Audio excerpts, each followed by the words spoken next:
지금은 이른이 넘어 어디엔가 노부부로 해로하고 있을 한 남녀의 지나간 한 토막 정경.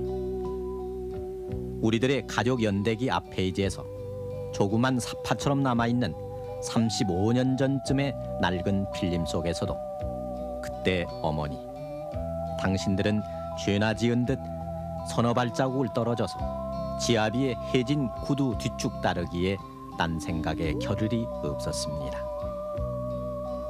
낙가오리에 구제품 외투를 차려입고 휘적휘적 무작정 걸어갔던 아버지, 그리고 종손인 10살 난 장남의 뒤를 어머니는 가쁜 숨을 몰아쉬며 그렇게 진종일 따라다녔습니다. 모처럼의 나들이에도 얼굴 한번 못 피고 여필 정부에 종종 걸음을 치며 기껏 좀 천천히 걸읍시다 작은 소리로 말하던 것이 고작이었던 그때 어머니들. 그러면서도 집에서는 내몰라라 하던 아버지 대신에 집 울타리도 고치고 부석거리며 내려앉는 천정톱에도 손수해야만 했던 당신들. 그리고 전쟁통에 몸을 드러낼 수 없던 남정네 대신에 또 전쟁탄만 하고 있는 남편들 대신에 전쟁의 폐허에 뛰어들어 우리들의 연명을 위해 몸으로 삶과 부딪히던 어머니. 그러다 전쟁이 가져온 허허로움을 못 이겨 스로스로 퀴퀴게 빠져든 몇몇 이른바 자유부위로 어처구니 없이 매도돼 상처를 입은 우리들의 어머니. 그리고 또 먹고 살만하니까 일든 극성 치맛바람에까지도 무고하게 회오리 쳐버렸던 우리들의 모성. 여자와 북어는 패야 되느니 혹은 여자 사흘을 가만 놔두면 어찌어찌 된다느니 하던 옛소리가 이제는 우스갯소리도 못 되는 오늘. 그러나 처절한 인고 속에 우리의 연명을 떠맡아 오늘의 우리가 잊게 했던 어머니들의 머리엔 언 백설이 내리고 있습니다. 그 백발의 사연, 그때를 아십니까?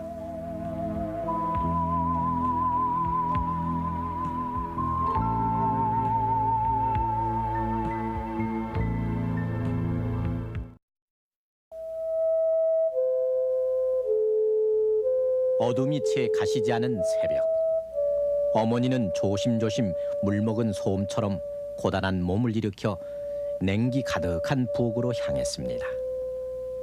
뗄나무에 풀을 지펴 쌀을 안치고 장독대로 광으로 젠걸음을 걸으며 반찬거리를 장만하고 국 한 냄비 끓이고 나면은 짧은 겨울해는 벌써 부엌 아궁이에 스며들었습니다.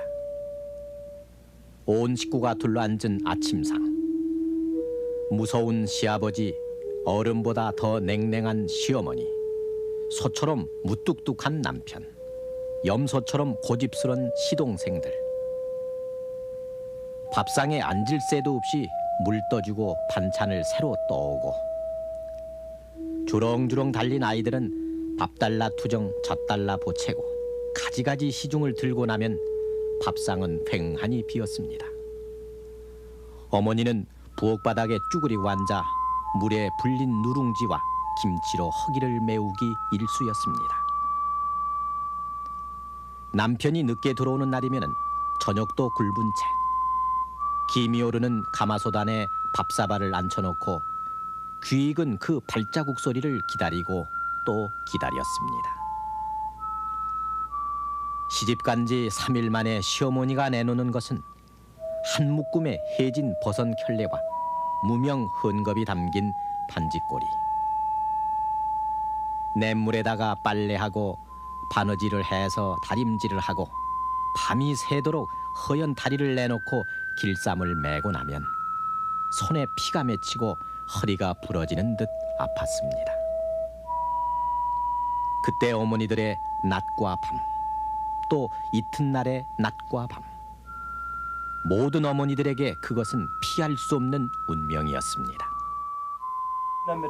육남매를 내가지고 그걸 빨래해볼래니 지금 같으면 이렇게 집에서 물이나 참 떼서 데워서 빨면 좀 좋아요. 그렇지만은 여기서 빨래를 우리 새물이라는 데를 가도 아주 힘들지요. 뭐 언덕배기로 올라가려면 질도 비탈지르고 물도 들려면 물 한 덩이 씻기려면 아주 기운이 모자라서 후커만 깨트리고 하려면 우리 시어머니 옹기장사 시아범을 두고도 못 당하겠다. 그래서 또 깨트려 못이 전으로서 어떡하느냐고 걱정을 드렸다 하시지. 그러면은 링크 집이도 못 돌아요. 울기도 많이 울고 이것들 키고 내가 내버리고 시집을 저기 친정으로 가려고도 원체 여기가 멀어서 옛날엔 감천육국에 걸어다니나라고 거길 걸어가질 못하고 갔다가도 돌아왔어요.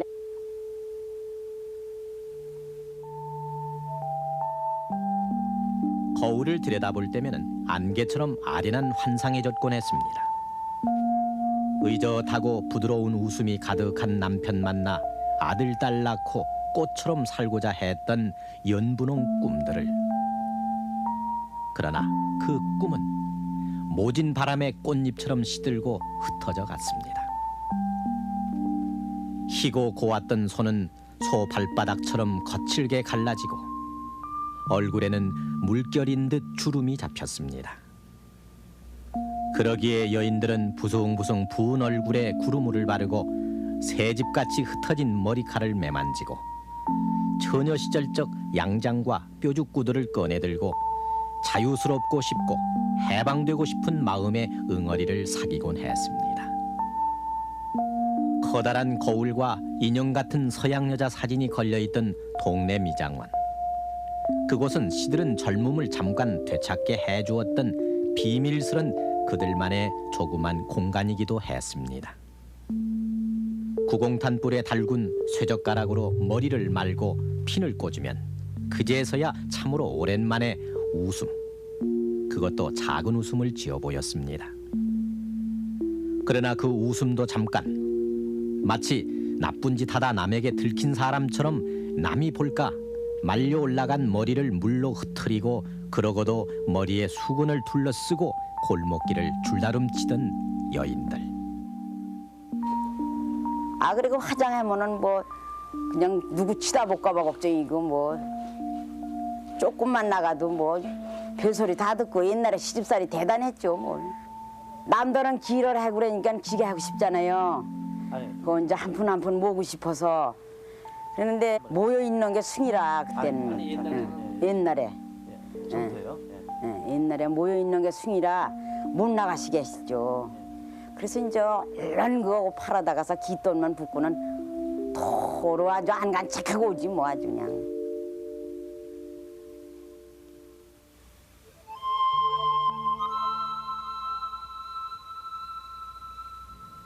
전쟁. 어머니들에게 하늘이었던 남편의 권위를 앗아간 것은 바로 전쟁이었습니다.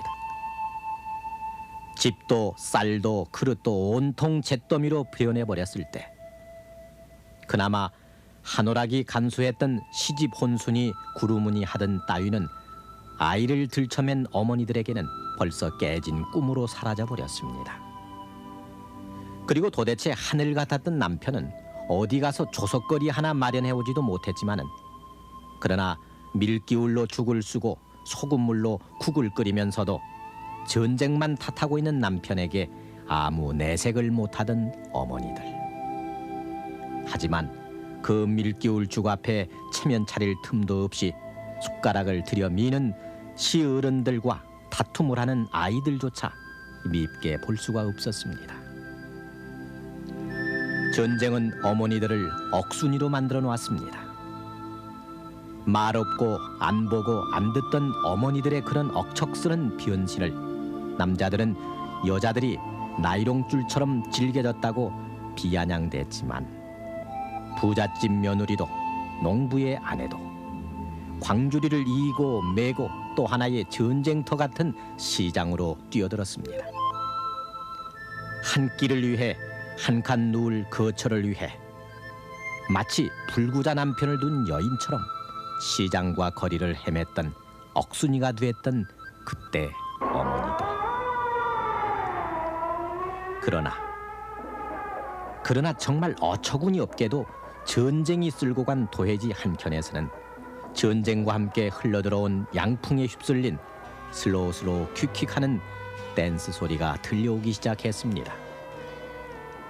지난 71년 불난리를 겪었던 지금 대연각 자리에 있던 무악성이라는 댄스홀은 자신을 잃어버린 일부 남녀들이 댄스 바람에 신들린 듯 빠져들게 한 이름난 곳이었습니다. 그 무악성이란 댄스홀도 결국은 불에 타버렸지만 그때 유명한 만화가였던 호주부 김용환은 4가지의 전후 여성들의 세태가 고즈넉하기만 한 우리들 여성상을 깨트린다고 탄식했습니다. 그 4가지란 춤바람난 유한마담, 다방의 가오마담, 유엔마담으로 불리던 양부인, 그리고 미군 PX 물품을 빼내 팔던 명동 PX 부인을 가리켰습니다. 대부분의 어머니들이 무엇을 먹을까, 어디서 기댈까로 하늘 한 번 제대로 쳐다보지 못하던 1954년 그 무렵, 정비석작 자유부인이 서울신문에 연재되기 시작하면서 또 한 번 세찬 회오리를 일으켰습니다. 점잖은 대학 교수 부인이 춤바람에 미쳐 가정을 버리고 놀아나다가 사기꾼에 속아 망신을 당하고 끝내는 남편 용서에 다시 가정으로 돌아온다는 통속적인 줄거리로 엮어진 소설이었습니다. 이 소설은 연재가 시작되자마자 폭발적인 화제를 몰고 왔고 신문은 불티나듯 팔렸으며 지금은 스카라 극장이 된 수도극장에서 상영된 영화 자유부인은 지금도 쉽지 않은 13만 명의 관객을 동원할 정도로 그야말로 폭발적인 인기를 몰고 왔습니다. 지금에야 그저 흥미소설이나 애정영화쯤으로 간단히 치부할 수 있었겠지만 참고 기다리며 순종만 하는 부덕이 전통적인 가치관이었던 당시로서는 충격적인 사건이었고, 그래서 그 유명한 황산덕 정비석 논쟁 사건을 비롯한 찬반 양론의 경론이 들끓기 시작했습니다. 그때 이제 우리 전쟁이 6.25 사변이 막 정전이 되면서 세상이 이거 좀 굉장히 혼란해지고 또 가정부인들이 춤바람에 나서 가정을 파괴하고, 그런데 이거 왜 이렇게 됐냐 그렇게 생각해 볼 때 난 사회학적으로 이걸 보면은 봉건주의 시대에서 자유민주주의로 넘어가는 과정에 있어의 그 필연적인 사회적인 혼란사이다. 그래서 아마 이것을 주제로 해서 소설 한 번 쓰자. 그래서 이걸 그 혼란사를 누구나 이걸 안 겪을 수 없는데 겪으면서도 이것을 정리해 갈 무슨 힘이 있어서 정리를 해가야 세상에 바로잡히지 않겠느냐. 그 힘이 뭐겠느냐. 그래서 이 힘은 역시 지성의 힘밖에 없을 것이다.